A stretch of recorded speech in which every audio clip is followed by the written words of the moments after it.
Your Excellency, Governor Muthomi Njuki and your Deputy, the Honorable Members of Parliament, Senator for Tharaka Nithi and the members of the 3 constituencies present, the former Governor of Tharaka Nithi, the first Governor, the Honorable Ragwa, the former Governor of Nairobi County, Anne Kananu, and an expert of Tharaka Nithi, distinguished professionals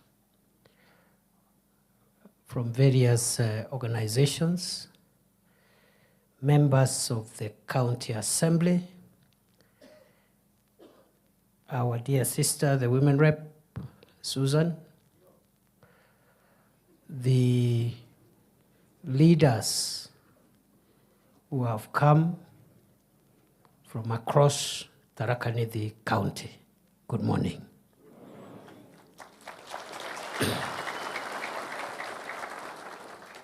Nimewasalimia hamjambo.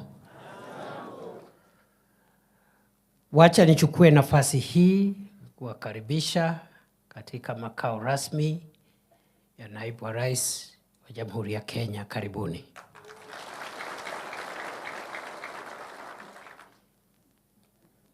Ya pili niwaambie kwamba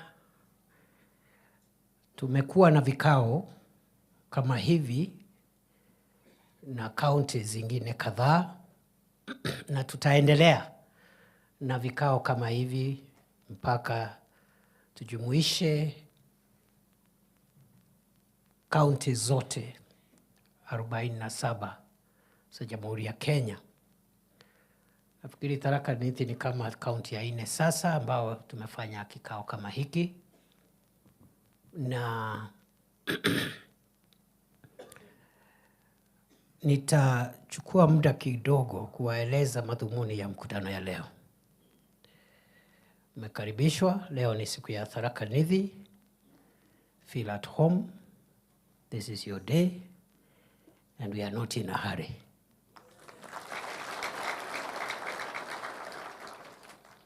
We are not in a hurry. Hatuna haraka. So msiwe na haraka ya kutoka hapa. Mmepata breakfast? I hope so. Kuna hata chai ya saa 4. Kuna lunch. Kuna chai ya saa 10. And because today is your day, hata mkitaka kukaa mpaka jioni, you are welcome. Si namna hiyo? Mkutano huu utachukua mwelekeo ambao nitaeleza hivi karibuni, hivi sasa. Na baada ya ratiba rasmi, the official program, you are allowed to hang around, relax, and enjoy this area, because this is a facility of the people of Kenya, the government of Kenya, and Tharaka Nithi is part of Kenya. So, naweza hang around hapa, mchukue selfie.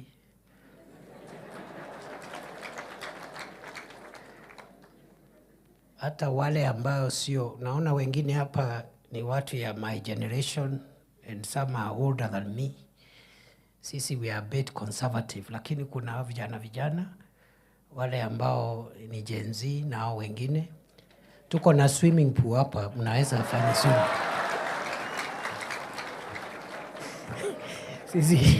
Sisi my generation sio ya swimming pool. Sisi tunajua swimming pool ni ya vijana, so it's available here. You can use it. Nimeitana mkutano wa leo kwa sababu gani?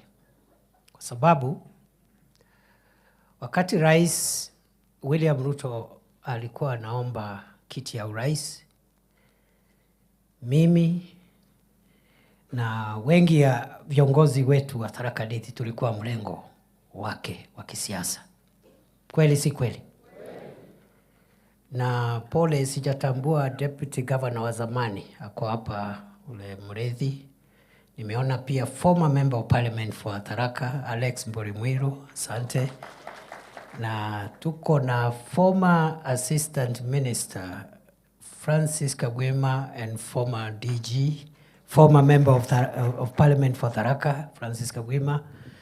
And I've seen Petki, former assistant minister also for trade, Petki Miriti, and former member of parliament for Chuka, for Nithi that time.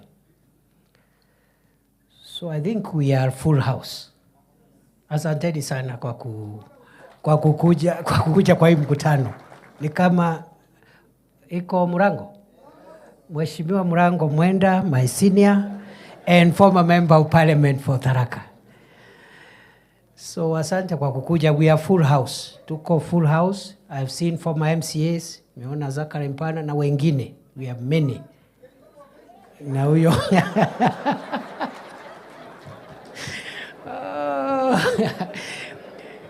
I think we are full house. Niko tuna apology ya maafisa wetu wawili wa serikali, wale colleagues tunafanya nao kwa national government. They should have been here, but kuna mahali nimewatuma kazi. PS wa Fisheries, Mining and Blue Economy, PS Betsy Njage, nimewatuma kule Nyanza, wameenda na waziri Joho kazi ya serikali. So ametuma apology. Na pia Director General wa Kenya Wildlife Service, Dr. Kanga, who is also from our county. Tumekuwa na yeye hapa, lakini yako na board ya KWS, ameomba pia apology. I hope Uzalendo is here. Yep, Uzalendo Kebunja is there, former Director General of the Museums of Kenya. So I hope many of us are here. Na wale hawako wametuma apology. Wakati rais alikuwa anatafuta kura ya kuwa rais, wengi wetu tulikuwa katika timu yake. Katika kila county, timu yetu tulikuwa tunaenda kabla ya uchaguzi, tunaketi na washikadau katika county, tunakubaliana, je, tukipata serikali ni mambo gani tutayapa kipaumbele katika county hiyo. Tulifanya hivyo katika county zote 47. Na pale Tharaka Nithi, nakumbuka tulikuwa pale Kadhwana katika County Economic Forum. And at the end of the County Economic Forum, we were signing county economic charters. Kweli si kweli? Wakati tumeenda around the country,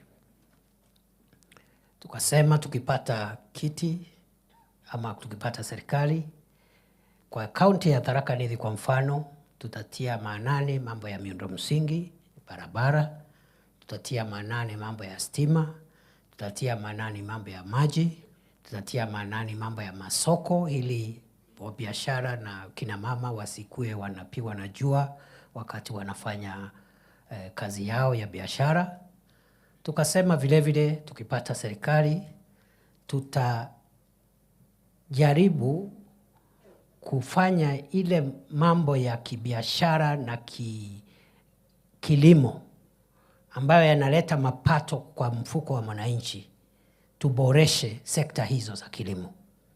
Pale Tharaka Nithi kwa mfano kwa sababu nilikuwa pale na sisi zote tulikuwa pale, viongozi wetu walikuwa pale, tukakubaliana kwa mfano tuko na sekta ya majani chai, tuko na maziwa, tuko na ndengu, tuko na kahawa na other value chains ambao tulikubaliana. Kweli si kweli? Kwa sababu vile vile nilikuwa na bahati kuwa mmoja wa wale waliandika manifesto ya chama chetu. Tukajumuisha zile priorities, vile vitu muhimu kwa kila county tukaweka katika manifesto ya UDA, manifesto ya Kenya Kwanza. Na tukaandika pale katika hiyo manifesto ya kwamba kila mwaka chama chetu kitafanya vikao katika kaunti hizi zote. Kwa kila kaunti tutafanya kikao kila baada ya mwaka moja kuuliza tumepiga hatua ngapi kati ya zile vitu tulisema tutafanya katika miaka 5. Mwaka huu wa kwanza tumefanya lipi, ni lipi hatujafanya, kwa nini, na tunafanya nini kuhakikisha kwamba mwaka ujao tunafanya yale ambayo hatujafanya. Na hiyo kazi ya kufuatilia miradi ya serikali na vile serikali inatimiza ahadi kwa wananchi, tukaweka kwa hiyo manifesto, tukasema hiyo itakuwa kazi ya naibu wa kiongozi wa chama ambaye atakuwa naibu wa rais.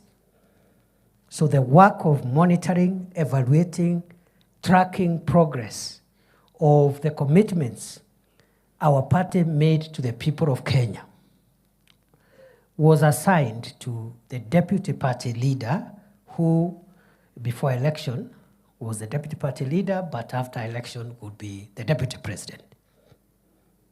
Sinamna hiyo. For the last 2 years, we have not done anything because of the reasons which we know, because our brother who was here was not bothered with the development of anything. Our brother spent 2 years in this place and never called a single county to ask them, what did we commit to do? What have we done? And what are we not doing well? Not a single meeting for 2 years. He's no longer here, he left office, so we are the people now here. So we must do what we ought to have done. So hii mkutano sio ya kudiscuss former deputy president, ni mkutano ya kuambia why I have called you. I'm explaining why I have called you. Because hiyo kazi haikupata mtu wa kufanya.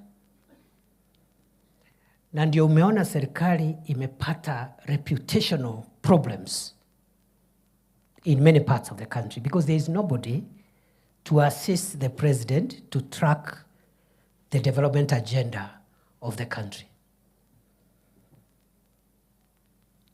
So we have wasted 2 years, but it's okay. There is still time. So this meeting, therefore, is not a political meeting. Huu si mkutano ya siasa. Huu ni mkutano wa serikali na ni mkutano wa maendeleo. Niseme hivi kwa sababu tuko na viongozi wa siasa hapa, lakini you know they are the leaders we elected, isn't it? So we cannot have a meeting ya serikali, national government, with the people of Tharaka Nithi without the leaders of that county. Okay? But it's not a political meeting. In our presence also we have people aspiring to be leaders. Si ni kweli? Nimeona wengine hapa wanataka kuwa magavana. Kuna wengine wanataka kuwa women reps. Si wako area? Si aspirants wamekuja? Si wasimame tuone kama wako ama wakuitwa. Kuna wa MP, naona MP aspirants, naona ndio hao MP aspirants, women rep aspirants, wako hapa. There are many, ndio hao. Lakini huu mkutano sio mkutano wa siasa, yani nani atakuwa governor, senator, mbunge, women rep ama MCA. Sawa? So MCA ako hapa as a leader, not as anything else. The aspirants are here as people who are mobilizing, you know, they have intention to vie in another election. So they are also legitimate stakeholders. There is no problem. We can discuss development and leave out the politics to the camps that will emerge automatically when politics set in. Kwa hivyo hiyo sio mkutano ya siasa. Okay? I have also not called this meeting to campaign for President Ruto because there is no election taking place. He is president, isn't it? But time will come when I'll come to campaign for William Ruto during the next election. Not now. Na hiyo sasa ikifika hiyo, ile group itakuwa kwa chama chetu, hiyo ndio group tutasonga naye. Hiyo kwa sababu sasa ni kutafuta kura ya urais. Na ujue kama rais achaguliwi, kuna deputy atachaguliwa hapo. So hiyo itakuwa siasa, but that will be at the tail end. We cannot mix those issues now with the development of our county. Rais mwenyewe umeona wakati wameshindana na mpinzani wake, ule mzee wetu, former prime minister. Very bitter election. But after that, sasa rais ndio anampigia campaign aende Addis Ababa akuwe chairman wa African Union. The biggest campaigner. And that shows you must be careful. Maybe my brothers who are still running for office at our county and other levels. Be careful. Don't behave as if the next election is the beginning and the end of your life. Don't make your relationship with other people so bad that after that you cannot talk. And I'm glad to see some of our former leaders here. Because if they had broken relationships with the rest of us, they would not be here. Si namna hiyo? Wapigiwe makofi former leaders wote. Yeah. I've also seen our professionals here. I've seen my senior brother, Professor Kithure, a very distinguished son of Kenya. He's from our county. Are there other professors here? Professor Rando Joseph, who for many years was the departmental head at the University of Nairobi. I think it's transport or something. He was doing something in geography. These are our biggest assets. So if we politicize these meetings, they will keep away. Because their business is not in deciding who is the MCA, who is whatever, but they have a lot of ideas they can give us to help us benefit as Tharaka Nithi County, as the rest of Kenya benefits from this administration which we voted for. So that is the beauty. This meeting, therefore, is not a political meeting. So if you have come with your supporters, because wambie, today is not the day. Na mukifanya hiyo mambo hapa, tutajiharibia. Na wewe utajiharibia. But tomorrow, when you're doing your campaign, uko nyumbani, you're free to compete. So that's why I called this meeting. I called this meeting because we made very serious commitments. We need to track where we are. And therefore, it is my intention that every year we will convene for purposes of accountability. That at the end of every year, the pressure I want you people now and the rest of Kenya to put on me as Deputy President is to ask me after 1 year, on behalf of President Ruto, can you tell us what his administration has done on roads, energy, water, electricity, all these things, isn't it? Where the president can join us, fine. But as his principal assistant, that's the way I understand my work. My work is to support him so that his administration fulfills its commitments to the people of Kenya. So kuna watu naona saa ingine wanani advice, wananiambia sijui ufanye hivi, sijui ukai kama unapingana na rais. And I'm wondering, is the work of the deputy president to oppose the president? Is that the job description? Wale wanataka kuoppose rais, watoke nje, wajoin Kalonzo, Wajakoya na hiyo timu ingine, waanze kuoppose wakiwa huko nje. There is no problem. But you cannot be a deputy president and sabotaging the same government, or a minister flying a flag and then you are sabotaging the same administration, not possible. So tafuta na hao wengine, hiyo group ingine, mutupige mkiwa nje, we are ready for you. Na tutawajibu sana saa hii, tutakutana huko mbele. Because all these characters, hakuna mtu hajakuwa kiongozi. Si Kalonzo Musyoka alikuwa vice president? Si ni kama mimi? Yeye alikuwa 5 years under Kibaki. So akifika pale Tharaka Nithi, the people will ask him, when you were vice president, can you give us one project hapa ile ulitusukumia? Because that is the question I expect to be asked by the people of Kithure when President Ruto and myself go to look for votes in Kithure. Yeah, so that's my understanding of my job. I have to support the president. I have to fight for him. I have to assist him and supplement him because he can't be everywhere. Na hii kazi kama hii routine work like this, that is the work of the principal assistant of the president, so that we retain the work of the president to be general vision carrying, the carrying of the national vision and performing high-level presidential events. For example, some of the things we want to unlock in our county.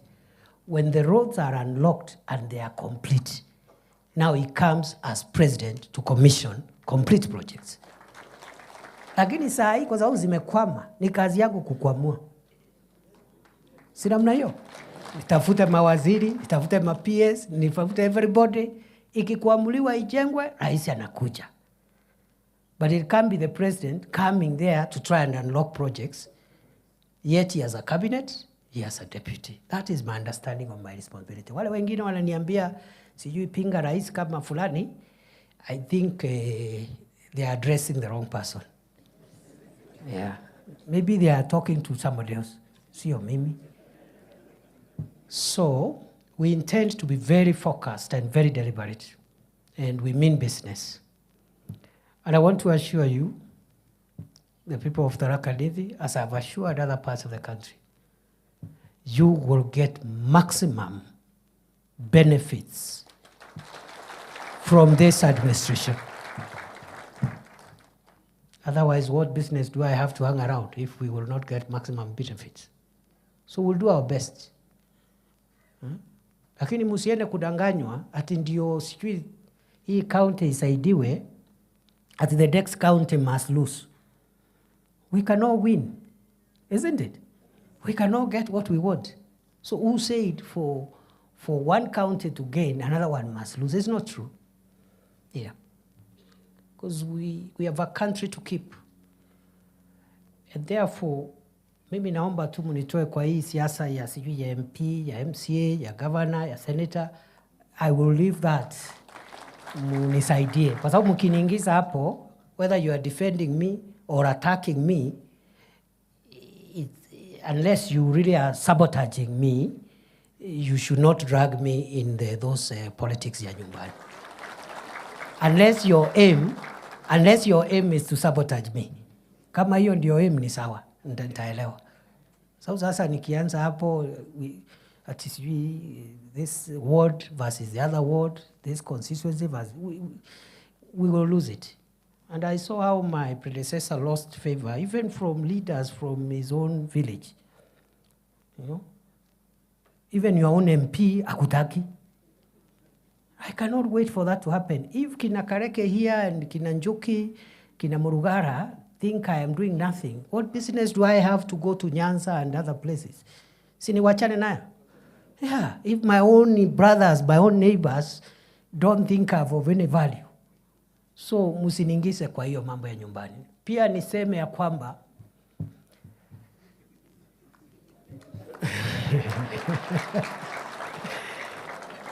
I mean business. Because you are all my people, you are all my brothers and sisters. I cannot come here and start supporting this one against the other. All of you are running for MP. Of course, all of you will not get the seat. The seat will go with one person. Sindio? So the pressure you should put on me, na sio kwa magazeti, sio kwa mitandao, look for ways. Look for ways. Si muko hapa leo? I have not called you. Nilikupigia simu? Si uko hapa? So there are ways of getting me if you want. So hii mambo ya sijui chukua simu, sijui nini, tuache hiyo. Kwa sababu saa hii sina hata simu where I am. And many people are calling. And from here I'll go to the next event. But you'll find me, and the pressure I want from you is pressure. How do we push our road network? How do we push our electricity? How do we push our water? How do we push our, county aggregation and industrial park, which has not started, and we need to unlock that as well. That is the pressure I want from you, because if we push the development agenda, the government will look good, our people will also benefit. Si namna hiyo? Lakini msiende kuniambia kwa ati unachukua TikTok, unaenda kusema, sijui tunaambia naibu wa rais, sijui nini. Sasa, so unless you're part of my opponents, if you are part of my opponents, it's okay. There's no problem. Tutakuja sasa kupiga campaign, nikijua you are on the other side. Yeah. Alafu wengine, you have a problem with the next person. Uko na problem na MCA, uko na problem na governor, senator. You take advantage ya hiyo shida uko nayo, then you drag me there. I'm defending the DP. I don't need defense.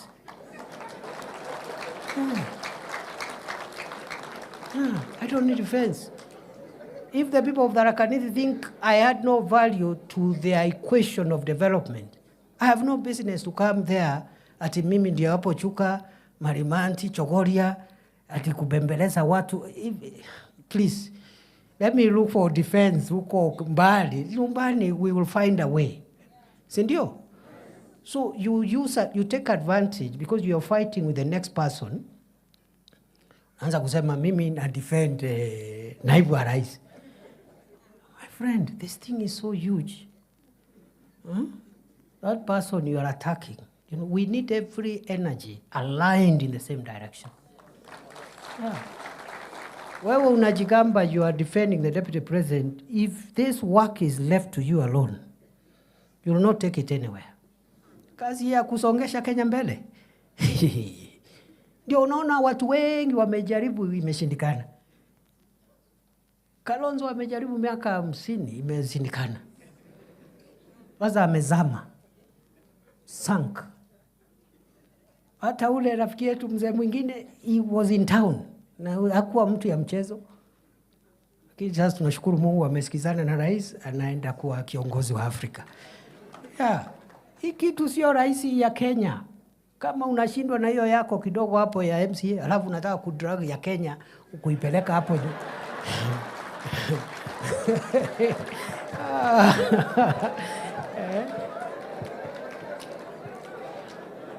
So sikiza.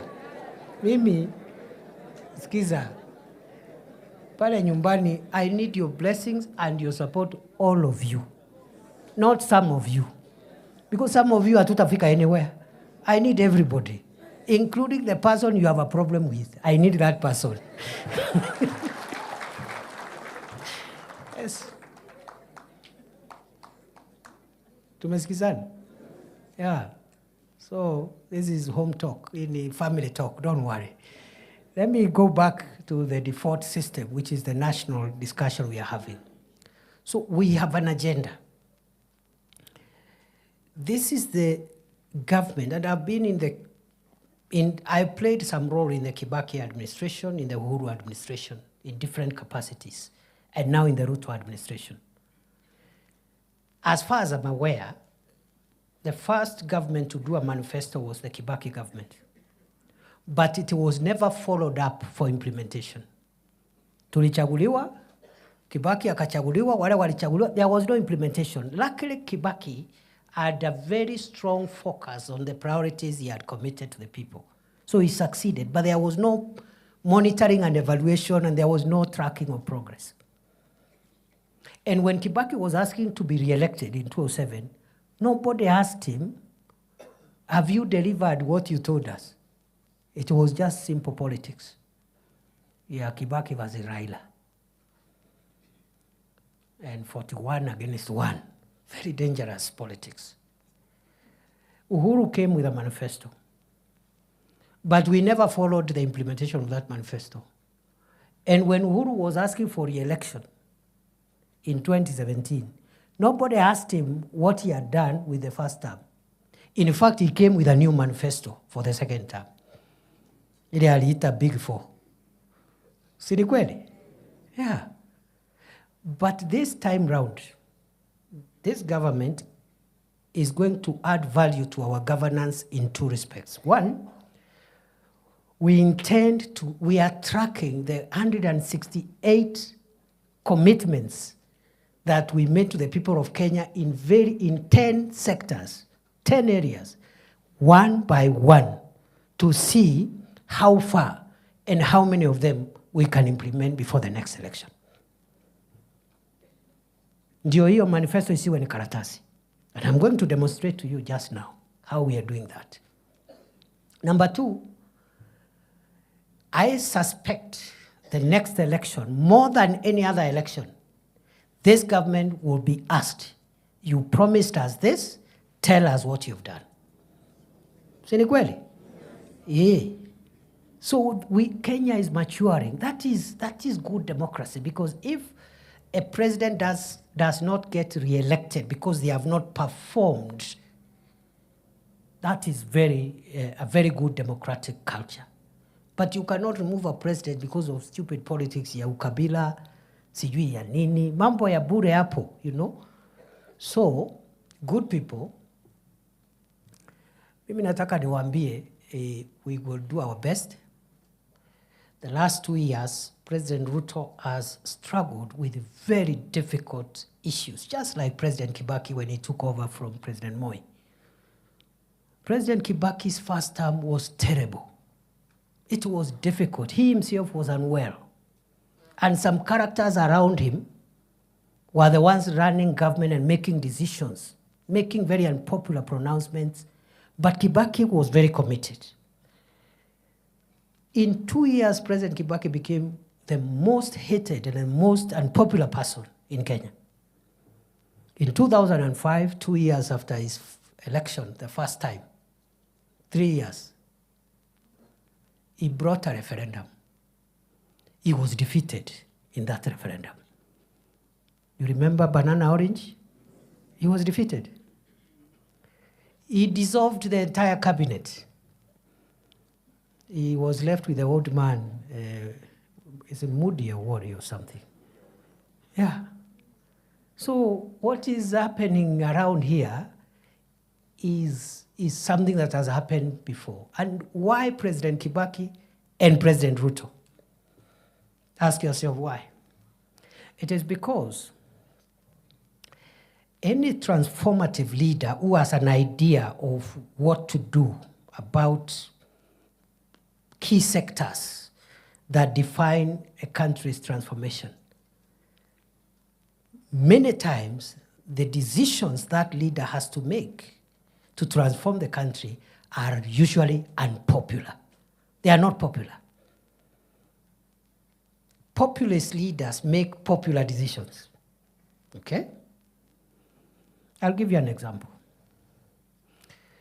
This universal health care that we are focused on implementing is not the invention of Kenya Kwanza. Professor Kithure and the others, the scholars, will tell you, President Kibaki intended to bring universal health coverage when Charity Ngilu was minister. Aka-introduce the topic, siasa kama hii ikakuja, Kibaki retreated. Ikakufa.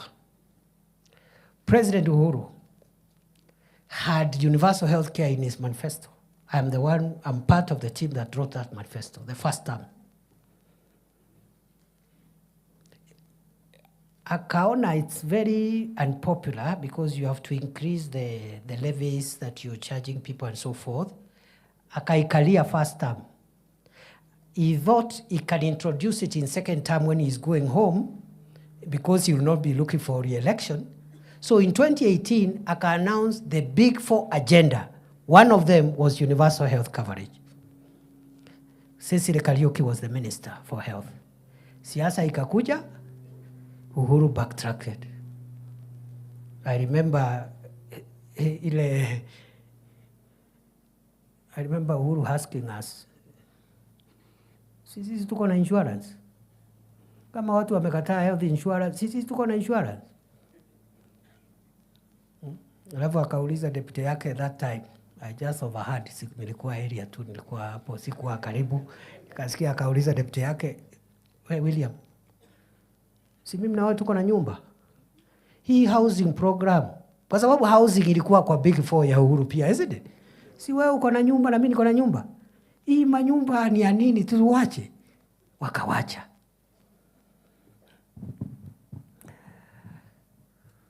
Brothers and sisters,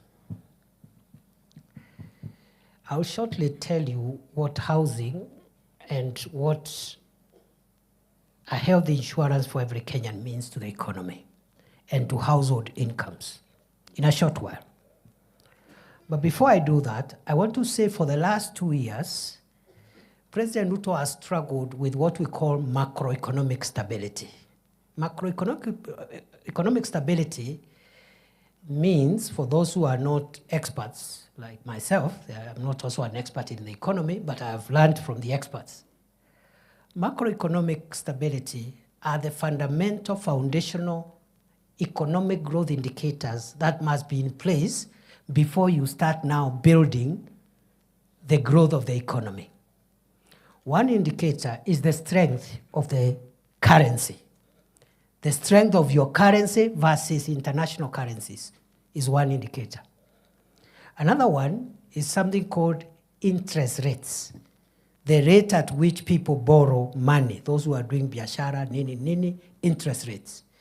And are businesses having access to affordable credit at moderate interest rates? The third indicator is called inflation. How fast do the price of goods keep on rising? The fourth indicator is called the price of fuel, because fuel, it defines so many things. It defines the cost of power, it defines the cost of transport, it defines the cost of production, industrialization, and what have you. So the price of fuel, interest rates, inflation, strength of the currency, and of course the country's liquidity, its ability to manage its liquidity. The debt situation, is the debt sustainable? Those are 5 macroeconomic indicators. By the time President Ruto took power, took the leadership of the country, Kenya was on the verge of insolvency. Many people think, watu wengi wanafikiria wakati tunasema nchi ilikuwa mahali pabaya, wanafikiria tunajaribu kupiga Rais Uhuru Kenyatta.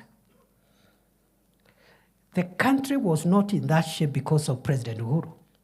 It was because of global situation.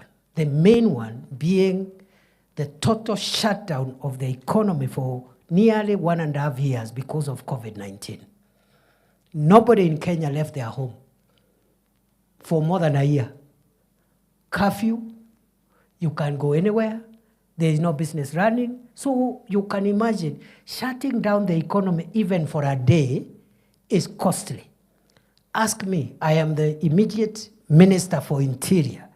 When riots used to happen and the economy of Nairobi is shut for one day, the economic cost is so huge, is in billions. So you can imagine the entire country shutting down for a year and a half. That is what caused all the problems we found when we took over. The dollar was very strong against the shilling. President Ruto in the last 2 years has worked on the interventions and policy decisions that have made the dollar stable. It was at 165, 167. For more than a year now, it's operating between 127 and 130. and there's every likelihood it will go down. People will ask you, sasa, mimi mtu ya nyumbu metengero, kana atunga, ya? Kana mumete chera, mambo ya dollar. How am I affected by the dollar? I will show you how you are affected by the dollar if you are from Shera, or Gatonga, or Ngeru, or anywhere else in the county. Hizo vitu watu yetu wanaenda kununua madukani hapo Marimanti, hapo Chogoria, hapo Kadhwana. Most of those items are imported from abroad because our manufacturing capacity is very, very small. All the household items, many of them are imported. They are imported in bulk from China, from other countries. The person importing them pays for those items using, they have to convert Kenya shillings into dollars.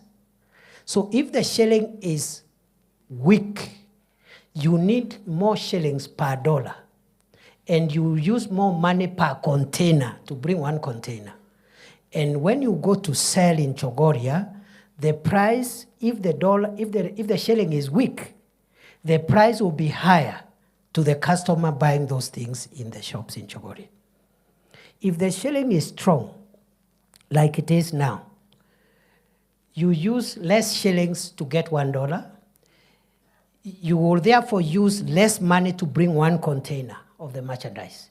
The value, the price of that item in the rural areas will be a bit moderate. That is the connection between a strong dollar and the person in Kondi and the person in Mudambe. So our shilling now is strong. It will become even stronger. Inflation was at 9.6%. Now it is oscillating between 2.7 and 3%. Interest rates, the central bank lending rates was, a year ago, was 15.8%.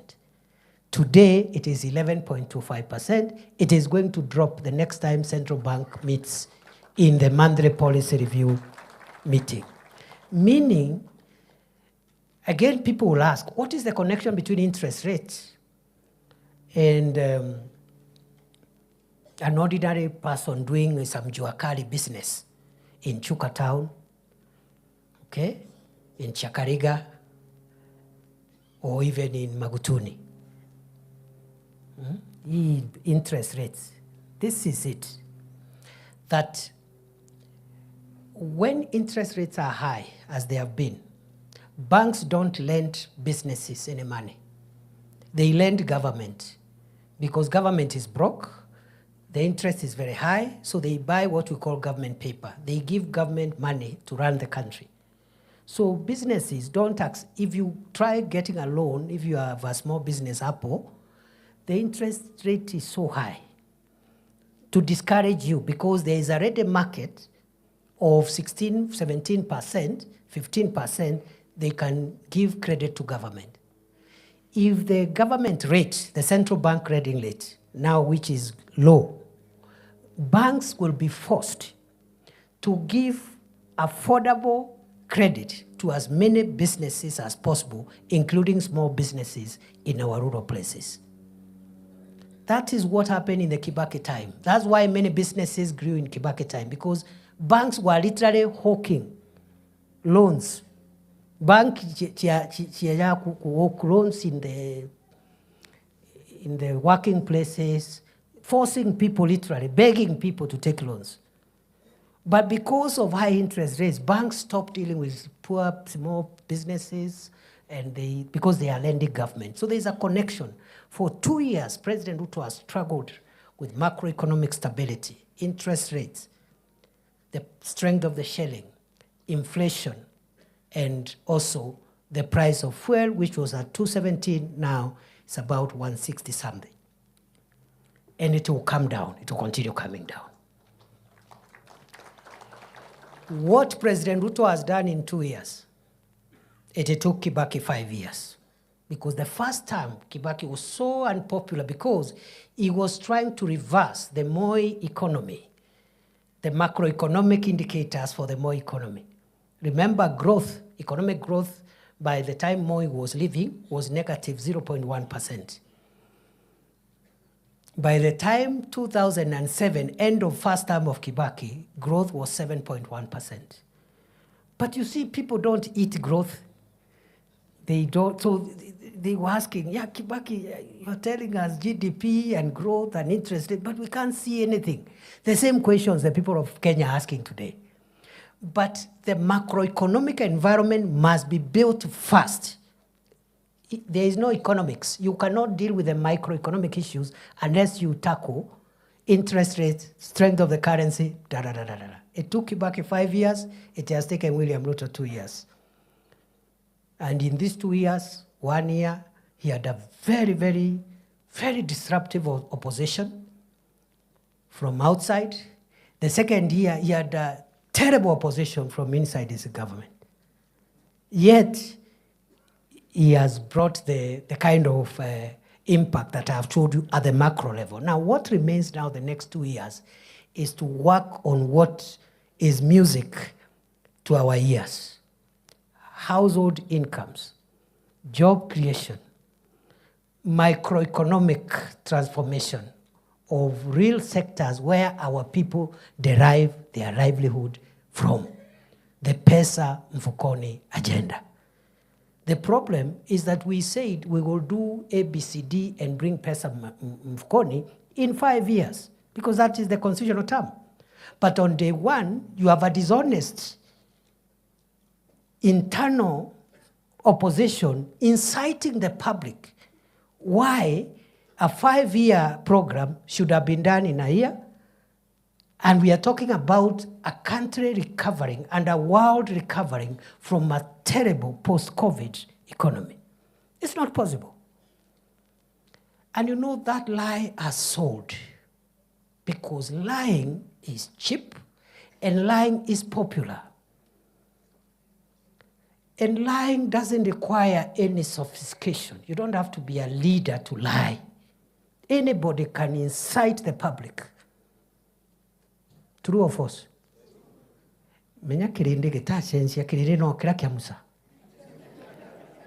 People don't hear things like wait or we are doing. They don't want. They want now. Where is the money in the pocket? So what some cheap leaders do, first they take advantage of the way human beings are wired to complain. You know, human beings are wired to complain, and we always want instant. That's how we are created. Hata watoto wanasema nataka mkate saa hii. Mtoto anasema I want bread now. Ukimwambia I have to send the house help to the kiosk, anasema now, mommy, now. I'm hungry now. So that's how human beings are wired. That's why the Israelites gave Moses a hard time in the desert. Because they are being told there is a land of milk and honey, but they can't see it. They can only see the desert. They are seeing the environment around them there. So what incomplete leaders do, they take advantage of those sentiments and they start now spinning, you see. Nothing is happening. There is nothing. Muliahidiwa, which is okay for somebody outside government.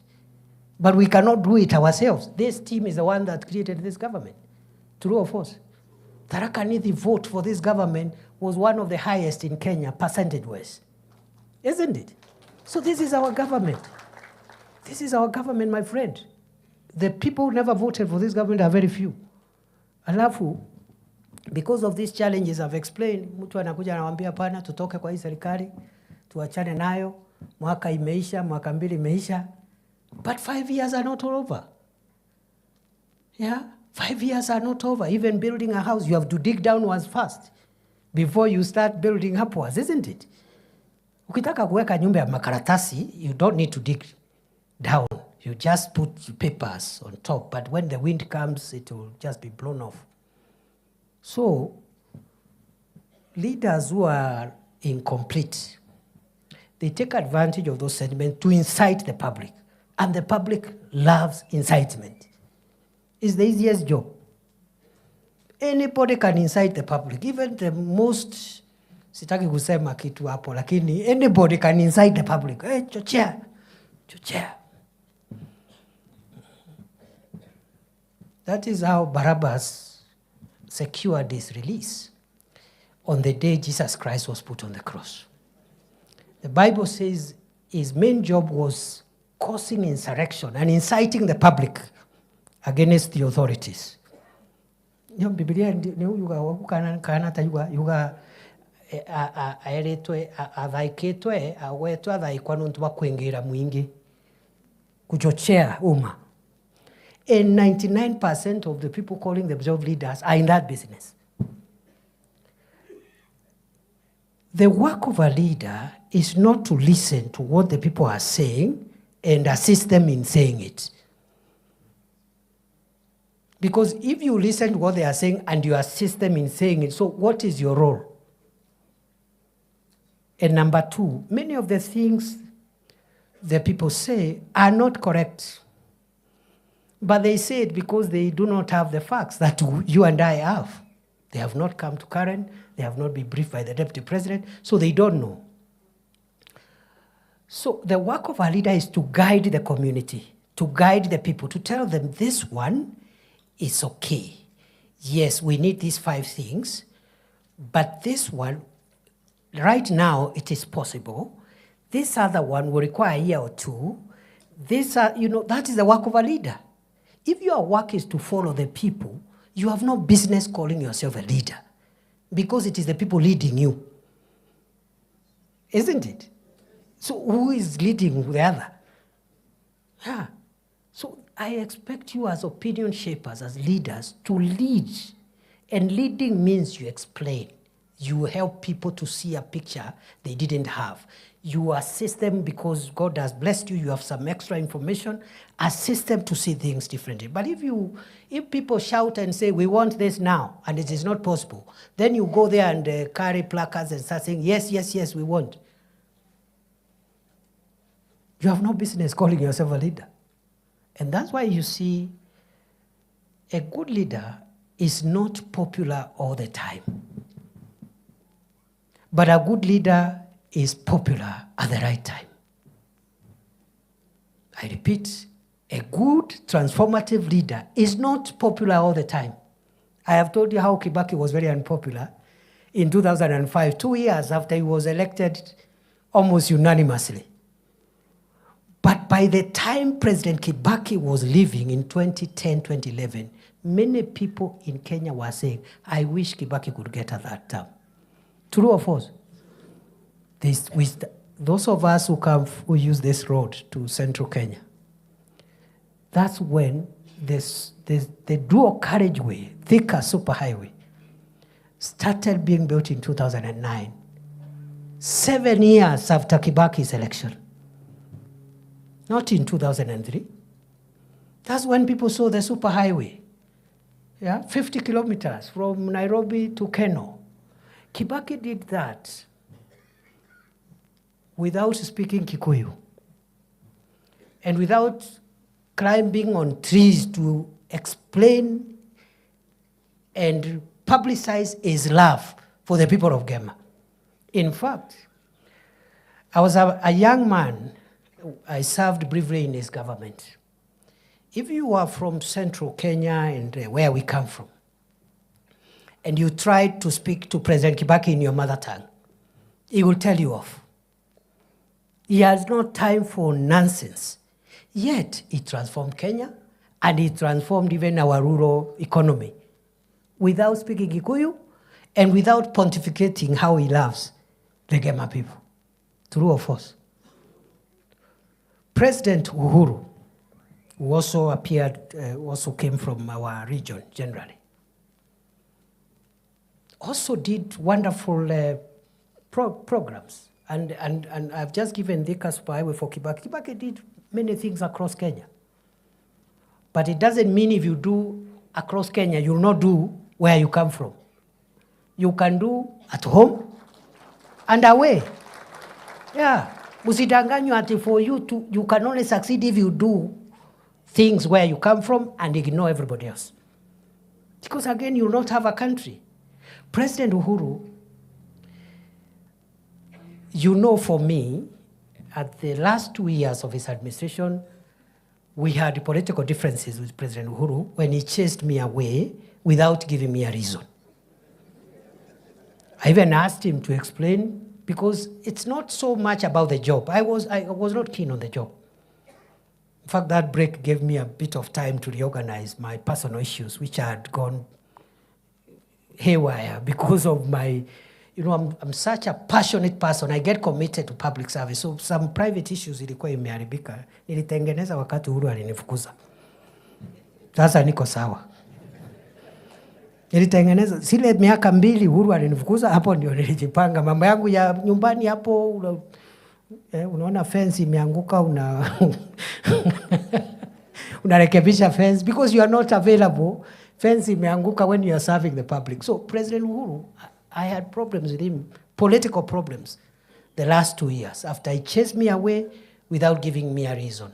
So I told President Uhuru, it is okay, I am going to leave because I see you have made a decision. But please, tell the people of Tharaka Nithi and their Meru people and the people of Kenya, tell them, what is this big sin that this son of Tharaka Nithi has done? Ndio wajue, nimeiba? Am I corrupt? Have I insubordinated? What have I done? So, hakunijibu, tukakosana kidogo. But to his credit, President Uhuru is the one who started the Dongokundu bypass in Mombasa, which we've just completed. We found it at the tail end as Kenya Kwanza. President Uhuru, for us locally now, okay, because you need examples away and local. For us, the highway Kibaki left in Keno, he took it to Marwa. Isn't it? Isn't it? Sio ni kusonga. Hata sisi, hata kama iendi the way we wanted, iende, but still our journey is shorter today. Mpaka pale Makutano. True or false? Without speaking Kikuyu, without preaching to us every day how he loves Gema. Yeah? So I'm wondering, these other people who say they love us, they have never convened one single county, including the county they come from, to discuss development ya hiyo county. Hii upendo ni upendo ya kupeleka wapi? Munisaidie tu kuelewa. Me, I don't understand. What kind of love? And must you speak about it? Just do it. Just do. This love, just do it. We will see it. So today, I have called you to tell you that this administration, having laid the foundation, the economic foundation, that would have even taken longer. Okay? Kwa sababu kama bei ya unga 2 kilos ni 250 na inaongezeka by 10 shillings every week, you have to put money in subsidizing production to have enough maize so that if you have enough maize, you don't import anything, the price of maize flour will come down. That is what President Ruto was doing for the last 2 years. That is what has made unga to come from 250 to 120, around there, 110. Wearing sufurias on the head could not have changed. And the people wearing sufurias on the head, they had their time. Some were vice president. Everybody. Even some of the people I saw the other day, I don't know, saying things, they were also in government. They were ministers, water ministers, I don't know what. So, mimi nilikuwa interior minister Makambili. Nilisukumana na 3 things. And I didn't know I would leave after 2 years. In fact, I thought best case scenario, I'll be there for 5 years. I thought so. Sikujua nitakaa 2 years. But there was a problem in the north, ile banditry. There was a place in Lamu here the Boni Enclave, where we have many people, including immigrant communities, even from Tharaka Nithi. They are doing agriculture in Lamu there. Terrorists were butchering them every day. So there was terror, there was banditry, na mambo ya passport. And today, now that I'm no longer in interior, if somebody asked me what I did as interior minister, I may not have done 10 things, but I'll quote the 3 things that I achieved. Isn't it? So, kwa sababu wakati wa siasa itafika, wale tutashindana nao, including my brother who was here. He was deputy president for 2 years. 2 years, deputy president. He will tell us also, as deputy president, what he did for all the counties of Kenya, including Tharaka Nithi. Mimi nimesema annually, every year, I will be giving my account. So yeye atasema, wakati alikuwa deputy president, he pushed this road, he pushed this project, he pushed this dam for us. Then hapo tutashindana mambo ya maendeleo. So it's going to be very rough. Watu wasifikirie, it's going to be so rough, my friend. Very rough. It's not going to be easy. You cannot come to incite people at burials. Mtu amefiwa na loved one, unakuleta vijana hapo kupiga kelele. Sijui kwa wedding. Ama musician ametengeneza event, it's not even your event. Wewe unaundadia hapo, unakuja kuleta kisirani. And that habit is dangerous habit. Our area where I was born, this area, general area, central, we are not known for violence. Those behaviors were elsewhere. For the first time, and I'm speaking as the immediate interior minister, I was so downcast to see people burning each other's property in Karatina, in Embu, for the first time. People who know each other. Unajua ile duka ni ya fulani, supermarket ya nani, he has employed 20 children from here, unaenda unachoma. Dangerous politics, driven by poor leadership. And I have not said leaders should not listen. Listen and look for solutions. Not to listen and follow the crowd and incite them into anarchy, violence. Today, Kisumu, Kondele, used to be the most volatile political town and area in Kenya, where people were burning each other's property and you disrupt transport. Today, the headquarters is in Embu. Hapo Embu kuna kijana amekaa hapo, ati ni mjanja sana, ni maarufu sana, hapo anasanya vijana hapo ya kufunga barabara. Your own parents are passing by there going to hospital. We kiongozi aina gani? You can say the same things you want to say, but don't disrupt the economy. Don't shut down the economy. Don't inconvenience innocent people who have nothing to do with politics. So it's not going to be easy. Nimeona kuna watu wanajipiga kifua, sijui vile watasema, sijui vile watafanya. They have no landing ground. It will be so rough. It will be rough. Ala, sasa niulize. Ile siasa nilikuwa nafanya hili kidogo, nilikuwa senator ile. Sikuwa na chochote. Sikuwa na kiti ya serikali. Sikuwa kwa executive. I had to go and beg other people. Oh, nisaidie barabara. Oh, nisaidie. Now I don't have to beg. Yeah. Alafu naniambia we go and start opposing President Ruto hapa. There is only one person who can countermand me in Kenya. Only one. The whole country, by the grace of God. Na maombi yenu. Only one person. One. From the executive, judiciary, legislature, 2 levels of government, everywhere, the whole country, God, by His grace and your prayers, only one person can overturn my decision. Sio ni baraka?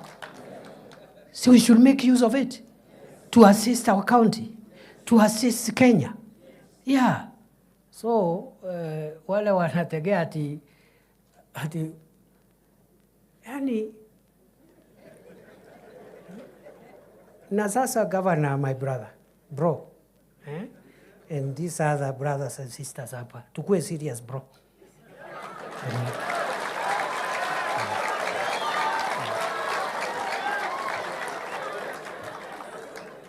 You know I love you. You know that. As a brother. You know you are a classmate with my elder brother. Na mimi ni mtu ya respect relationships. But we must be serious now.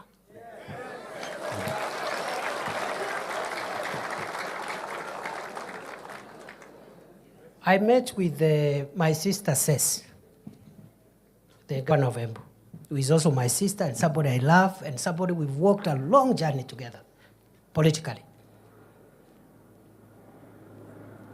Kamwambia sasa wacha nikuongeleshe my sister, not as the deputy president of Kenya.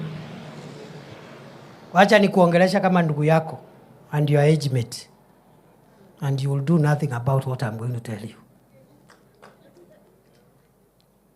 Amuliza governor, how is it possible? You're the national chairman of UDA. You are a UDA governor and the national chairman of the ruling party.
Alafu mtu ambie rais hawezi kuja Tharaka Nithi? Atapigwa kelele na nani? Wale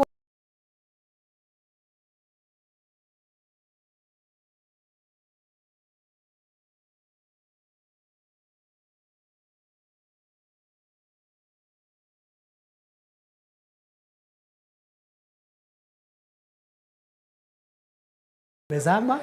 Ya, tusidanganyane. Ya. So muniambie kama tukimaliza kuna mambo tunataka ku-unblock hapa na pale. Projects zingine zilikuwa zimekwama, tumepata solution. Once they are ready, mungetaka rais akuje? Yeah? Atakuwa well received? Are you sure? Kama kuna watu wanataka kupiga kelele, mimi niko tayari munipigie. I'm your son. There is no problem. Yeah. So, hiyo Embu tumesukuma. Hii Saturday tuko na event pale Embu ya 20,000 seated. Kwa kuketi hapo. Hii ni 1,000 na kitu. Hii ni 1,500 hapo. 20 seated. Ya maendeleo sio ya siasa. So watu wanaongea juu hapa, mtu amejawa na kiburi mingi. Ati sijui mimi. Tumeona watu wengi, my friend. We even disagreed with President Uhuru Kenyatta when he was the commander-in-chief, when it became necessary. Because kuna wakora walienda wakamteka nyara hapo, akalose something hapo. Lakini siku hizi tumekuwa marafiki. Nilikuta kulikuwa na mitego mingi ya kuseparate William Ruto na Uhuru Kenyatta, nikategua. Sasa, because we cannot afford to have our retired president talking with complaints out there. It is wrong for a country. And he is the only living former head of state we have. If the nation was in a crisis bigger than itself, we will require somebody with enough stature to be able even to speak to President Ruto and call the nation to order. Mzee Moi rested, Mzee Kibaki rested. That other person can only be a retired president, and that is Uhuru Kenyatta. He's the only one. The rest of us, we cannot, President Ruto is our boss. But as a retired head of state, he has the moral authority, if there are some things, to have a discussion with the sitting head of state, and they will agree on how to salvage the nation. So, sasa ni mabesti, tuko hivyo, tunaendelea kusonga namna hii. Alafu watu wengine wadogo hapa wanatutisha. It's because we don't talk. Wanatutisha, sijui tutafanya. Ufanye wapi? Pitie wapi, my friend? Utapitia wapi? Where now? Siku ile, niwacha tu niwache. Sitaki kurudi kuongea mambo ya pale. Na weri ya karonguru karijagira nkanga mathoni nontu bakwaga inya.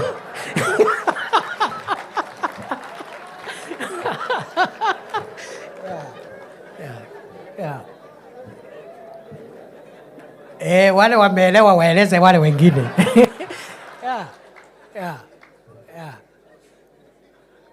Karonguru karijagira nkanga mathoni nontu bakwaga inya. Na keno yusi bakura nkanga, lakini gatiena inya ya ukururia nkanga kaira mugunyeni. Aya. So nikimalizia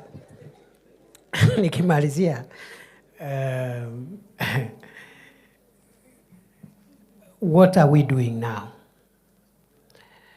Hapo Tharaka Nithi, we know we have stalled projects. We don't have to repeat it here. I'm the one who launched all those projects. The only senator in Kenya who launched projects. That time, now, and maybe in the future. Na ungeona watu walikuwa wananisukuma hapo, wananipigia kelele hapo. The only senator, show me another one.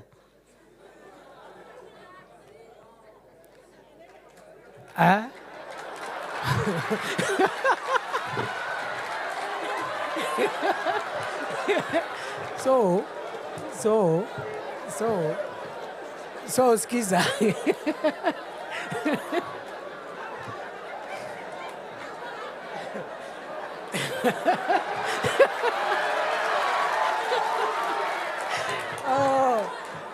Lakini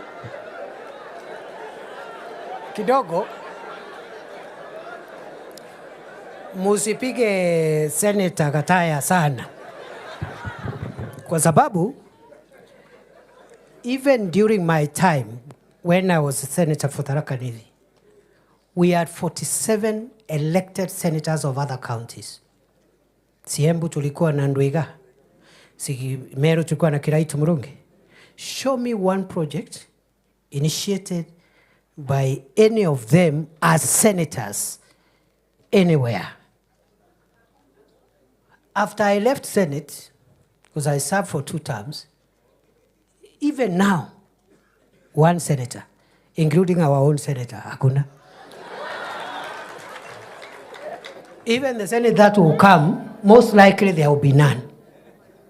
Nilikuwa na jaribu maujuzi hivi. Lakini sasa Mungu ametusaidia, sasa tuko sawa. Sisi ndio sasa tuko pale.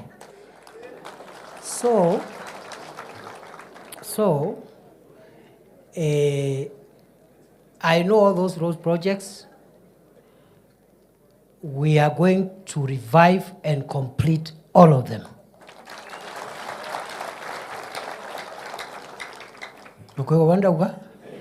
Hey, it's as simple as that. So I want in a next annual review, because we have 2 working years left before the campaigns. After 1 year, I will come here, I will call you again, either here or in Kavana. You ask me, how has this government pushed the roads agenda, the stored roads, how many and where are we on that? Sinamna yo. All of them. Okay? We have electricity connections. Different levels of connectivity. We're going to push it towards 100% in all the 3 constituencies. We are building, you know, what the work that remains now is now building the house upwards. And it has, and this will be my conclusion, it has 7 aspects. 1, it is revitalization of the sectors of the economy where the majority of the people of Kenya derive their livelihood from. Tunataka tubadilishe na tuongeze mapato katika sekta za uchumi ambazo wananchi wengi katika Jamhuri ya Kenya wanatoa mapato yao ya kila siku. Na hiyo ni katika sekta ya kilimo, ufugaji, masuala ya uvuvi for the western and coastal areas, and the blue economy and mining. That is what we call the real sector. 80% of the people of Kenya derive their household incomes from agriculture, livestock production, fisheries, blue economy, and fisheries. Already. If you do that, you'll have touched 80+% of the people of Kenya, especially at the grassroots. Hapa Tharaka Nithi, we know the value chains, where most of our people get their daily bread from. It is in tea, coffee, dairy, dengu, and the cereals. It's around there, isn't it? Those are the sectors we are investing. And also in introducing other value chains like cotton, which are dyed and so forth and so on. Because when you touch these sectors and the returns we get from them increase, you touch households. You touch every home. Every home where they were getting 10,000 per year, okay? 10,000 per year is like 1,000 per month. They start getting 100,000 per year, which is like 10,000 a month. It looks more to you because you have money. But the ripple effect in the economy is tremendous. That is what we call bottom-up economic transformation. Revitalizing sectors where the majority of the people of Kenya derive their livelihoods. We have our value chains, we are working on them. And I'll give my accountability statement in due course. The second thing we are doing is to put in place the support infrastructure to help these value chains bring in more wealth and more incomes to the people. What do I mean? For us to transform agriculture, livestock, fisheries, and the blue economy sectors, and mining, we need good roads, road infrastructure. That is a support infrastructure. Power, electricity. Then we have what we call county aggregation and industrial parks, because we have to move to value addition. And Governor, we need to have a conversation. We see how we can support you to expedite the Tharaka Nithi County Aggregation and Industrial Park. Hiyo ndio kazi ya Deputy President. Kama kuna KAIP Tharaka Nithi, anatatua. The next county, anatatua. The other county, anatatua. Sio kungojea rais. Kazi yangu ni kureport progress. Alafu ikikamilika, rais akuja afungue. Sina mna hiyo? So, we are building roads. Support infrastructure is roads, it is electricity, it is the county aggregation and industrial parks. In some counties, regions, we have special economic zones which are part of that infrastructure. We're also building markets so that you have dignified places where trade can take place, and an aggregation and value addition center so that we stop selling raw materials. We add value. And some of the value addition required is very small.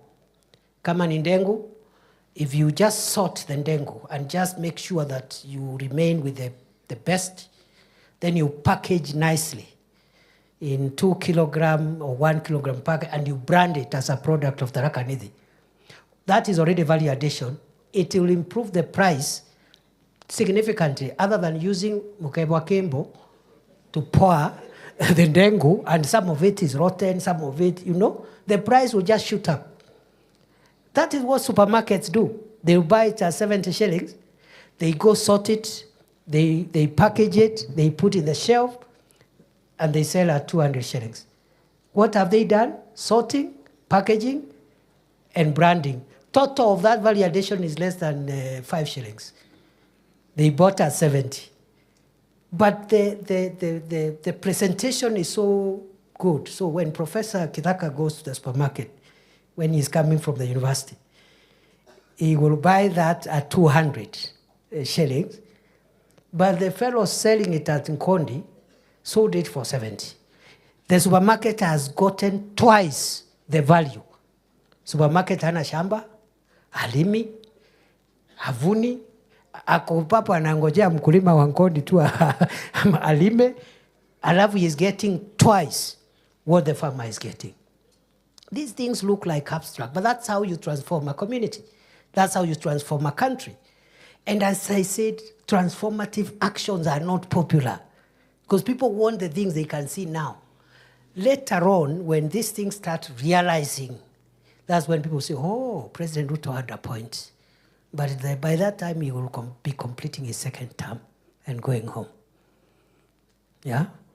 As they say, before you realize your father was right, you already have a son who thinks you're wrong.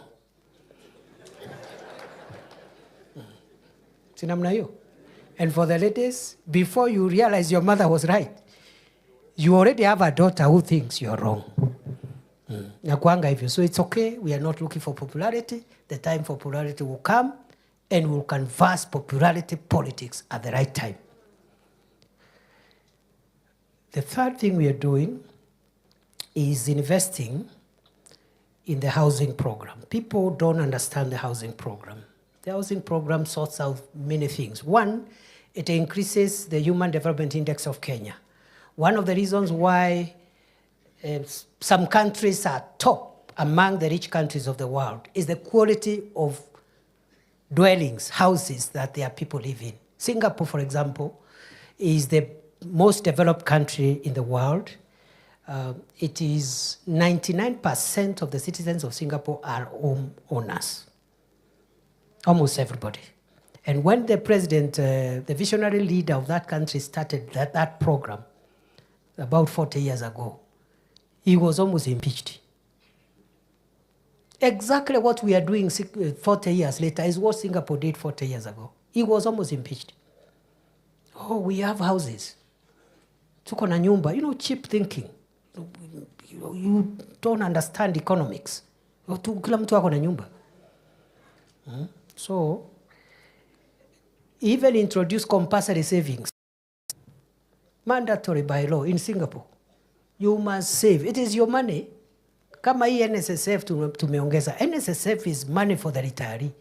But we force you to save so that you have enough package to go home, so that you don't retire and die the following day, because after 40 years, you have accumulated so little. So the housing program is helping us in the Human Development Index. Kenya's growth and development will rise. The housing project is helping us absorb some youths who are idle for the next 2, 3, 4 years. Don't ask us what they will do after that. By that time, we'll have another program. So between staying idle in the markets and heckling leaders and being busy in a construction site for the next 2, 3 years, which one is better? And better keep them busy. They earn every day. So by the time they finish that project or that program, we'll have made other interventions for them. And the people who are opposing the housing project have jobs and they have houses. It is also helping us to resuscitate the construction sector, cement, steel, sand, all those things that go into construction. That industry, the construction industry, will be revived because of that involvement.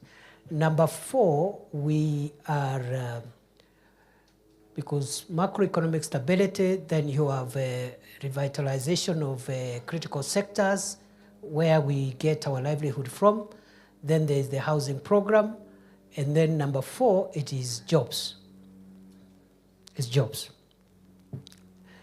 And I don't have time to say what we are doing right now and going forward on job creation, but we must reduce the number of our jobless youths. We have no option. We are doing it through temporary jobs in some of the programs, like the Affordable Housing Program, and also in the Climate Works Program, which we are now going to roll out. We have Nairobi now engaged 20,000 youths. We will double it to 40,000 youths. We want every county to be a center for climate works, similar to what used to be called Kazi Mtaani, at least to keep our young people busy for the time being as we work on the long-term interventions. But we are also encouraging our young people who are young and educated, who cannot get the jobs we are providing. If they get jobs abroad, let them go and work, invest at home, save. When they want to come back after 5, 10 years, they can always come back. There are people saying we are doing labor export. We are not exporting Kenyans. We are just doing what is known as labor mobility. The same way, many children were born in Tharaka Nithi, but they work in Mombasa today. They go home after 3 months or 6 months or at the end of the year. They are still children and sons and daughters of Tharaka Nithi, but they work in Mombasa, isn't it? What is the difference if the person is working in Dubai? The one who doesn't have the job in Mombasa? There's no problem. In fact, the person in Dubai, when they are coming home, will reach Tharaka Nithi before the person coming from Mombasa reaches Tharaka Nithi. Because it's under 5 hours to Jomo Kenyatta and 2 hours there. Huyu mwingine akikalia barabara kutoka hapo Kilindini, kufika Nairobi 8 hours. Na amechoka. Another transfer, another 3-4 hours. Tafika the following day. So in a modern world, between keeping our youths idle and getting them jobs anywhere, we would rather get them jobs wherever we get a job.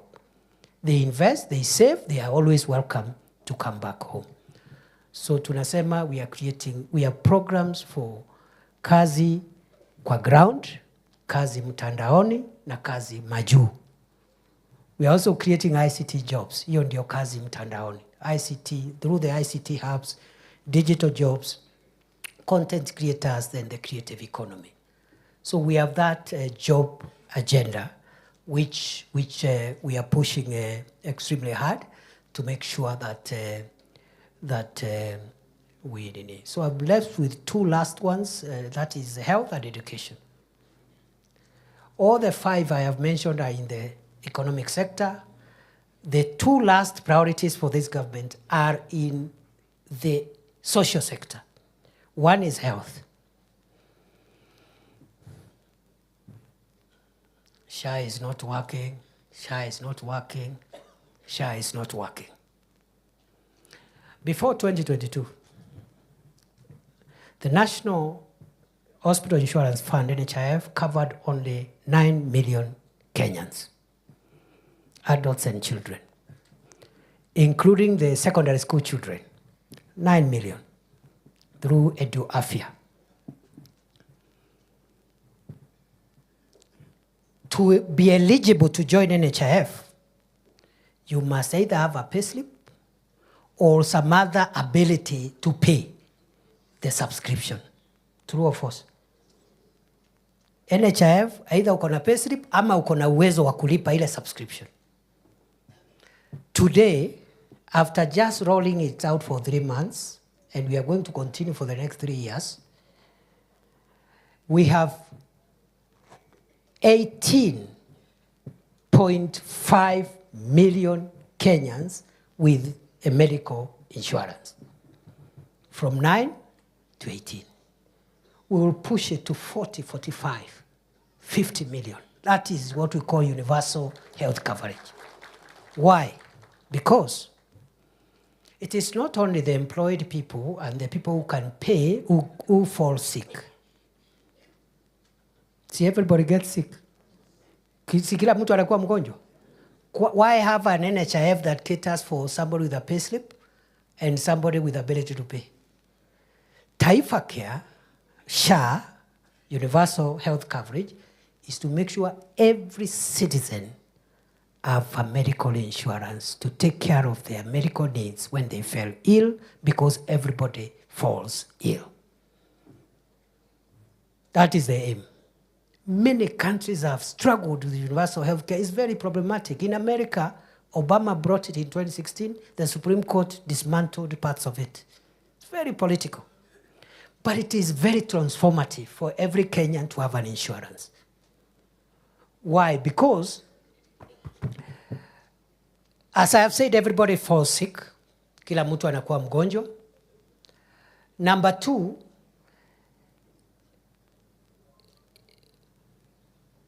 for us to ensure that every Kenyan is insured, we must look at our contribution schedule. Taka tusikizane vizuri, ndio nyinyi sasa ndio mnaenda kuwa mabalozi kule mashinani. For us to insure every Kenyan, we must look at how much everybody is contributing. Okay? As deputy president, as a senator, as members of parliament, governor, everybody, the top contributor was being surcharged 1,700 per month. Whether you earn 200,000, 500,000, 1 million, 1.5, you pay 1,700.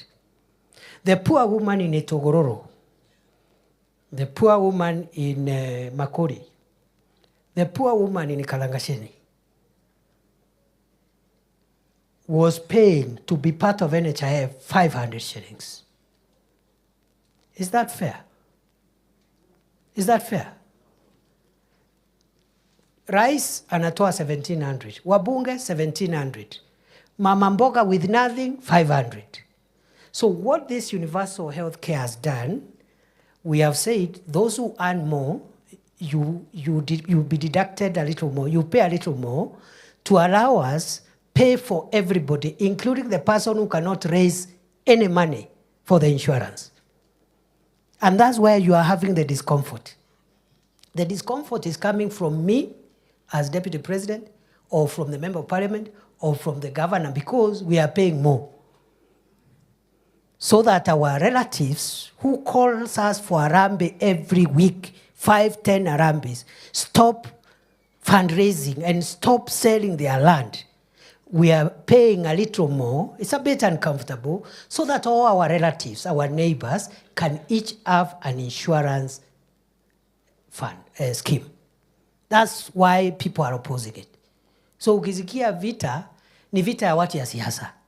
Deputy president, governor, mbunge, because hao wabunge, wacha niseme tu, because nilikuwa senator juzi, walikuwa wanakatwa 1,700, sasa wanakatwa 30,000. They are the ones opposing it, sio hawa from other places. Now your 30,000 is so that you stop doing 100 Harambees in your constituency every day. In fact, you spend more money in those Harambees than the 30,000 to ensure everybody gets a medical insurance. So, na tumesema ule mtu ya mwisho tumepunguza, sio 500 ni 300. So how can you oppose a cheaper medical scheme? Na tumesema we are developing a means testing tool so that the person who is assessed and they can't pay the 300, they get the insurance free of charge.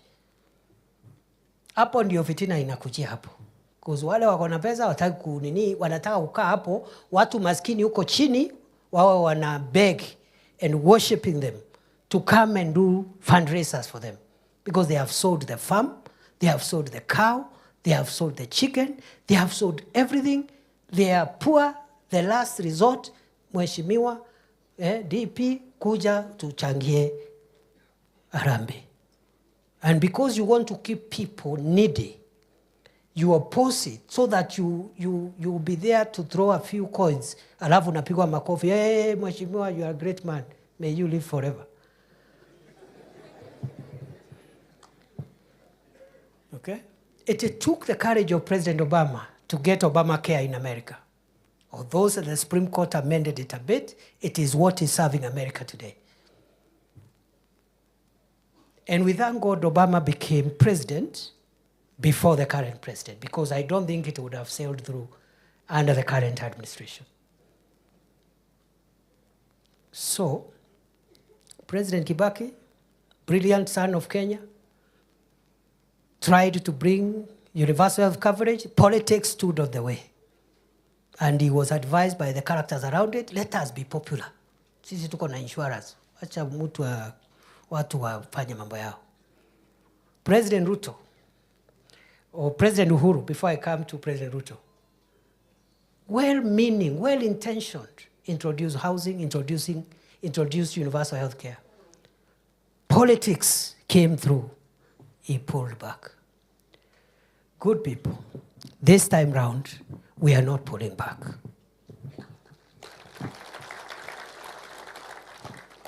By the grace of God, by the time we go to the next general election, we are hoping 40,000 people of the Republic of Kenya will have a medical cover. As we go towards universality. Million, sorry, please correct that. I hope watu ya magazeti hawataenda ku. You guys sometimes concentrate on the small things. 35 million to 40 million. It doesn't matter how costly it is. Please. It doesn't matter. Even if we don't win the election, President Ruto doesn't win the election, it's okay. There's no problem. You'll have served as president anyway.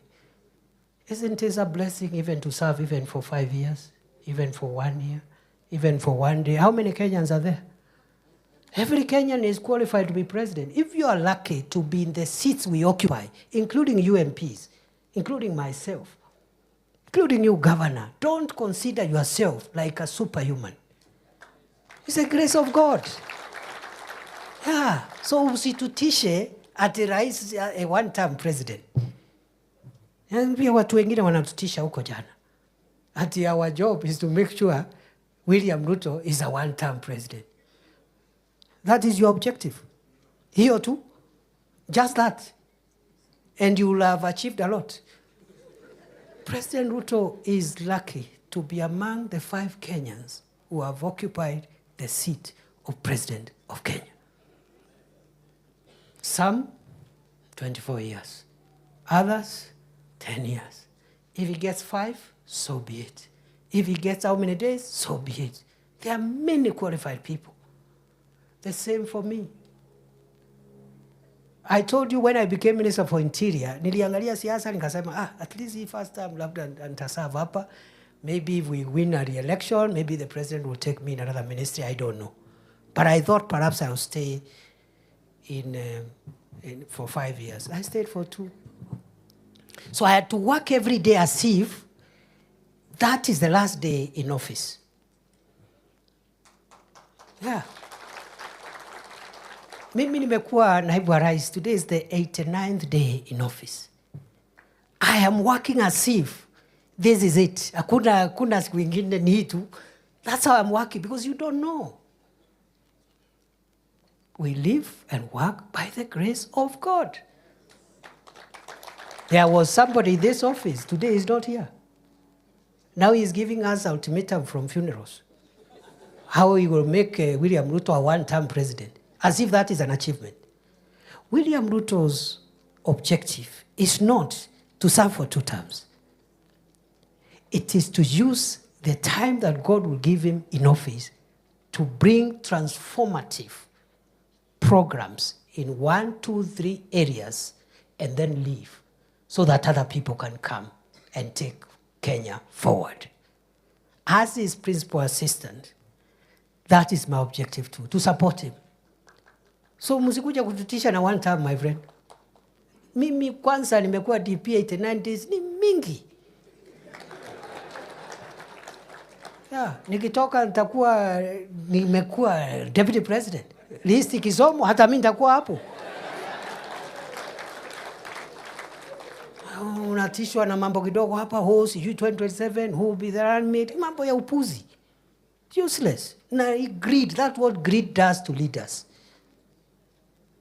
Yeah.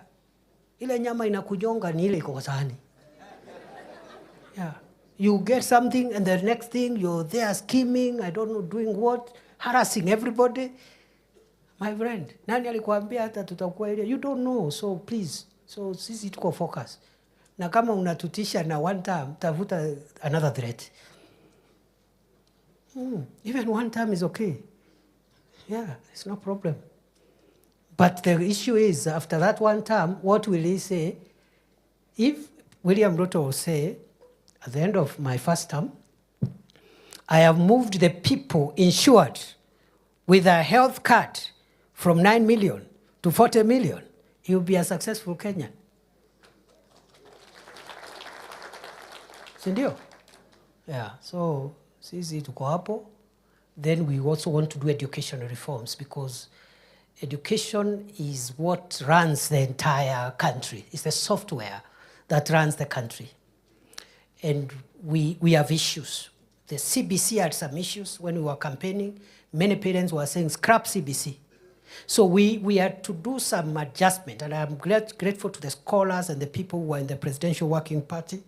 They have relooked at some of the proposals. CBC now is fairly getting steady. But we have issues with the university funding model. Many universities were almost becoming bankrupt. We came with a new model. There are some more issues in court. We are even adjusting for the September intake to take on board the suggestions that have been given. If you talk to many vice chancellors today, they will tell you this current proposal from Kenya Kwanza is more stable to the university than what we used to have before. There are some gaps. We are adjusting those gaps. The same with health. There are some gaps in Taifa Care, but we are adjusting those gaps along the way. And let me tell you, good people, it is better to have an imperfect health coverage for every Kenyan than no coverage at all. Sinamna hiyo? If every Kenyan has a card, maybe as insurers, maybe it is not perfect because all human enterprises are not perfect. But that's a better conversation, how we can perfect it, than millions of our people begging alms, literally begging. And their leaders spending their entire whatever they have. Some even go into their businesses to fund medical harambes. So the reason we are focused on Taifa Care, housing, reviving these sectors, I have said, macroeconomic stability, support infrastructure, the reason is because they will transform Kenya. They will make Kenya better than we found it 2 years ago. Many more people will have bearable living conditions than they were when we took over. If in the process we suffer popularity consequences, so be it. I conclude by saying, sasa nyinyi mnatoka Tharaka Nithi. Deputy President of Kenya alizaliwa hapo. Please, I have no power to... whatever you decide is within your power. Maybe elsewhere I have some power, I have some leverage, but at home I have no power. Because you are my neighbors, you are my relatives. So you decide. Nyinyi decide. Decide. Mimi I cannot come there now at campaign center yangu ni Marimandi. By the time utoke hapo ufike Sigalagala ama Lungalunga ama sijui Kor. So nyinyi mimi naomba kwa heshima munisaidie. Muniombee jameni. Muniombee. Muombee rais. Muombee rais and don't be cheated by anybody. What is the alternative? Kalonzo and Wajakoya? Ati serikali tulitafuta kwa jasho miaka mingi. Mimi I've been around President Ruto for 18 years. All my youth have been around that man. Today is the president. He is the only man between me and the whole country. Then I start sabotaging him. Ati nianze kumchimba. Takuwa mchinga wa mwisho. So we will do whatever it takes. Mimi naomba tu kwa heshima because you know I can't sasa kina Kithoka au ni watu ya nyumbani, kina Gaturo, umeona hapa, watu ya home. Naona watu ya home hapa kina Anita. Sasa sitaki tukuje tusukumane hapo nyumbani please. Please, sitaki. And also be careful what you say, especially the things you put on social media. Because the whole country now is watching you. If you speak thinking you are an MCA, nobody knows you. The fact that you are an MCA from Tharaka Nithi, the whole country wants to hear what is the MCA from Tharaka Nithi saying. Sinamna hiyo? Na wanasema Tharaka Nithi kule kwa deputy president. Sindio? So please, in a home, huwezi kosa kukosana. Tunatafuta viti hapa, tunapinga sijui nani, tunataka hii kiti, na tuko wengi, mnavurugana hapo. Lakini sasa hapa juu tuwe careful tusiharibu. Na tuwe careful vile tunaongea because majirani na watu wa Kenya wanaangalia. Huyu mwenzangu alitolewa kwa kiti kwa kuongea mambo ya nyumbani kasoro hekima. Hakuna mtu aongeangi mambo ya nyumbani, lakini kwa heshima, kwa hekima, kwa hekima. So don't push me. Ati tunataka deputy president tutangazie. So unataka nikae hapo niseme, mimi napenda sana mlima, sijui napenda Tharaka Nithi Havana. I've told you Kibaki never even spoke Kikuyu.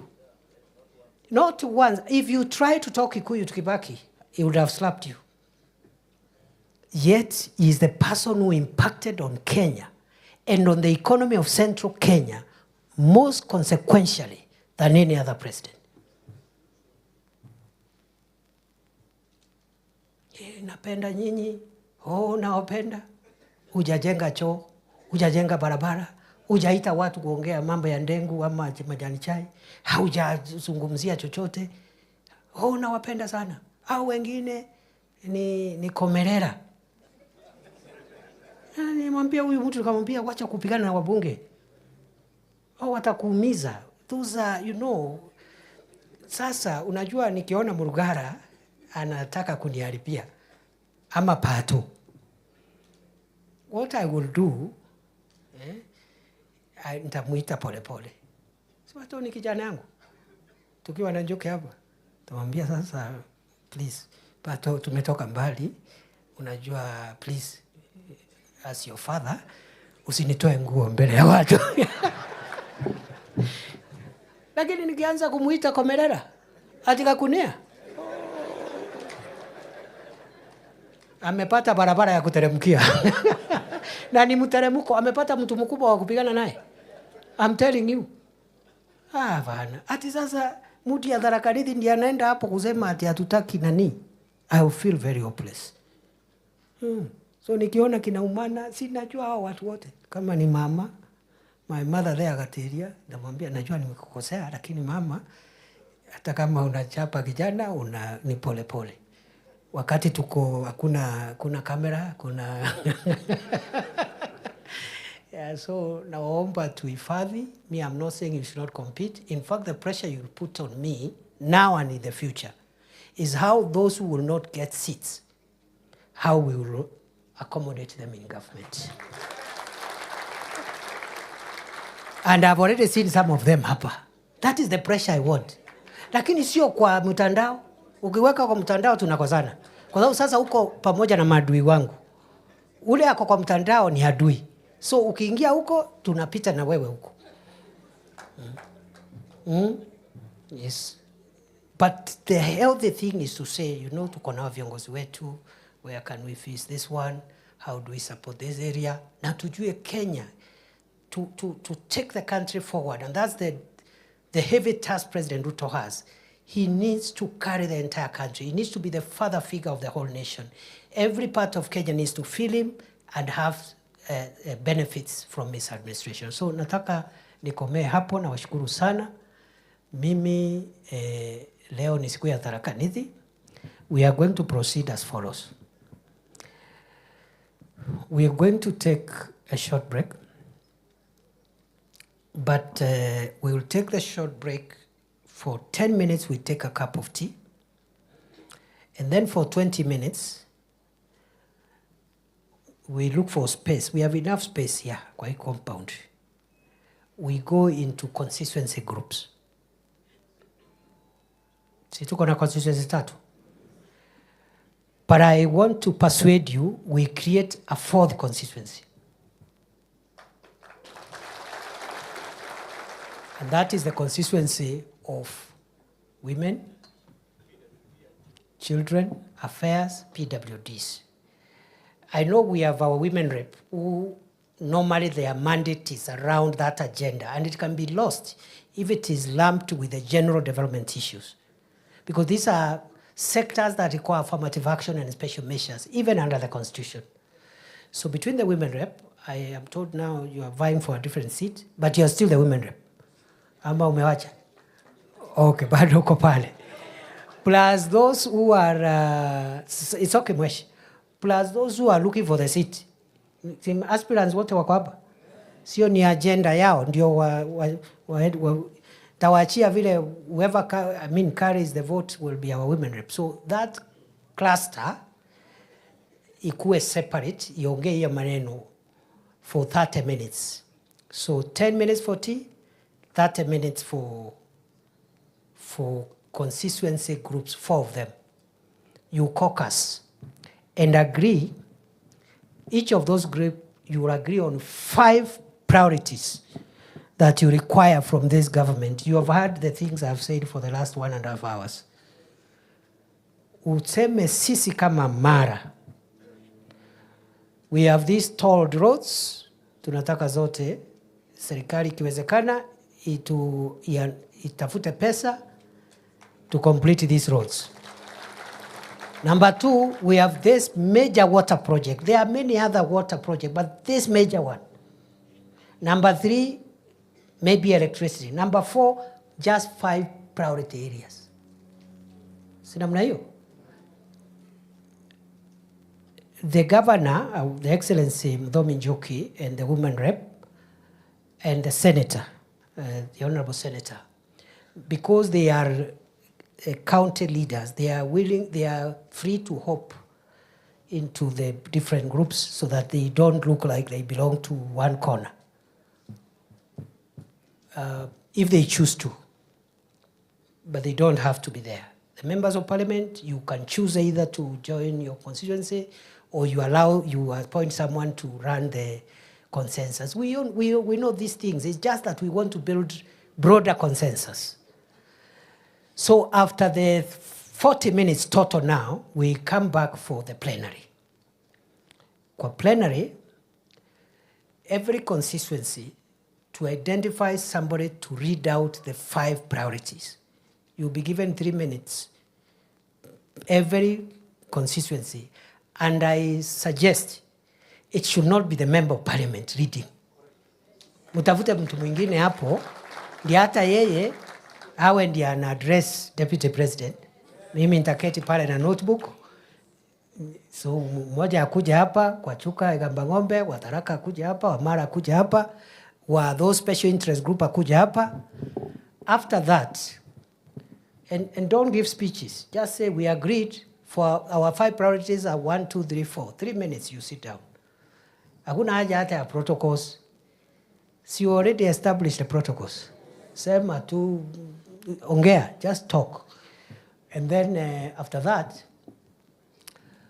we will, because today is not a political day, it's not a day to talk. It was a day for me to tell you what I expect from you and what you should expect from me, isn't it? After we report those in those groups, we will make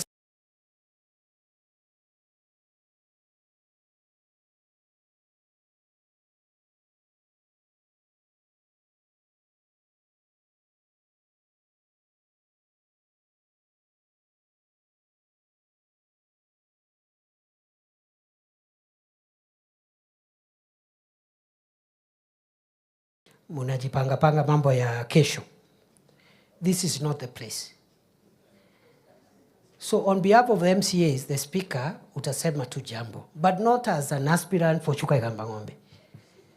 Kwa sababu hapo mnavurugana na pato. So today is not the day. Siku ile mutarudi, you can continue with your maneno. Ule atapata, akuwe mbunge. Ule atakosa, muniletee ni mutafutie mahali kwa serikali. Because both of them are my brothers. Number 2, then on behalf of MCAs, we'll ask the constituency MPs, just 1 minute each. Then the senator, the women rep, the senator, the governor. Then finally, I'll ask maybe a member of the clergy or other people, or maybe the professionals. One professional to come and give us 2, 3 sentences, because again today we'll have a meeting with professionals alone, because your input cannot be transacted in a 5 minute whatever. So the professionals can agree, one of them, and then the clergy, the clergy will come and close for us with the blessings, with a prayer, and after that we will go for lunch. After the lunch, maybe before we go for lunch, we will remain here.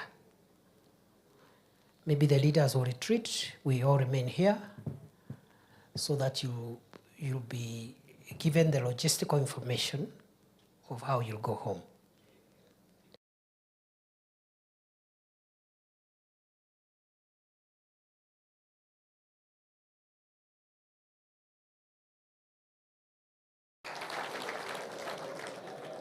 And for the Gen Zs, the offer of the swimming pool is still valid. And it's a serious offer. So, kwa hayo mengi, naomba twende chai, then in groups. In those groups, identify who. Minister, thank you so much for joining us. It's a challenging macro environment, so much uncertainty when it comes to Trump's trade policies, for instance. The IMF has said that, growth for the year is pretty tepid for the world. How are you assessing